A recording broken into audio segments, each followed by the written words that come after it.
Across the rotunda, Senator John Kennedy speaking out on the EXCELL appeals process approved by the Louisiana Board of Elementary and Secondary Education, known as BESE, that would allow seniors to appeal their LEAP test scores to push them through for graduation.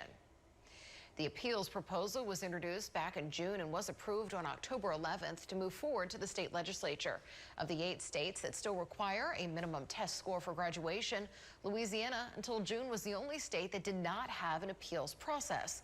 Under the appeals program, students would still be required to complete all other graduation requirements, but if a student were to fail the standardized test, they could appeal and be tasked with a different variation of showing that they possess the required knowledge to graduate.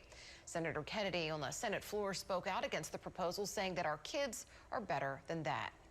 This rule change is going in front of the Louisiana legislature for an oversight hearing in the Senate Education Committee and the House Education Committee. And I hope that either the Senate or House, and hopefully both, will say no. No. Because this change represents what George Bush, President Bush, called the soft bigotry of low expectations. The soft bigotry of low expectations. It's got no place in this country, and it's got no place in my state.